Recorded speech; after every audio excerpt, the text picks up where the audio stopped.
feel really bad asking this question, Steve. What, how old am I? No, not at all. Not at all. I want you to give our listeners a potted history of Crasp. Right, me and a bloke called Penny Rambo, who lived in a little cottage in Essex, started a drums and vocals outfit together. We were going to call it Stormtrooper, but we didn't, thank God. So we ended up calling it Crass from the David Bowie song, Ziggy Stardust. Yep. Other people came along and asked us what we were doing. We said we were starting a punk band, so they said, oh, can I be in the band? So we said yes. We ended up with 5 or 6 people, a couple of female vocalists. Started making records. We basically, the first record we did was a 12-inch single called Feeding the 5,000. We thought it would sell 5. It sold actually, I don't know, millions by now. And it built up, and we became one of the most notorious anarchist punk bands ever to have existed. And we ended in 1984. So, my next question was, would you say punk, anarcho punk, alt punk, hippie punk, none of those, or all of the above? None of those. None of those. It was all put on us. We didn't have no labels. We was just Crass. So, Dial House was where you met Penny Rambo. Yeah. And it all started from there. Do you think anything like Dial House will ever happen again?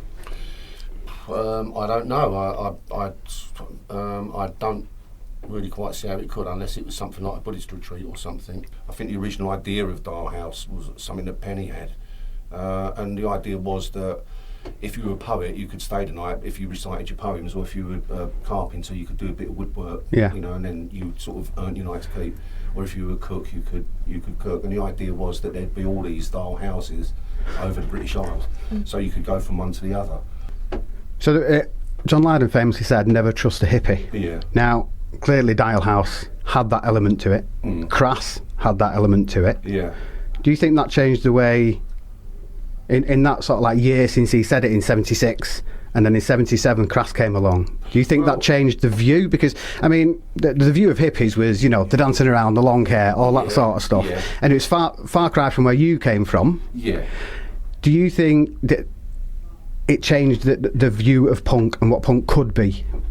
I think what we did and what we set out to do was that, you know, for all of this song, Never Trust a Hippie, it's a very catchy line, you know, but then John Lydon said some other stuff, you know, like the only anarchist of football hooligans. Well, right, okay. Yeah. So when you see some poor kid getting booted in the face, you know, whatever.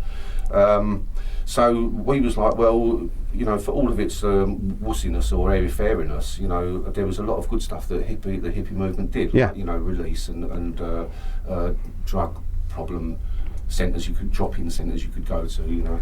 So there was a lot of good stuff they did, and really at the end of it, I mean, for all of its, you know, raging and ranting, you know, what do you want at the end of punk rock? Well, peace and love, isn't it?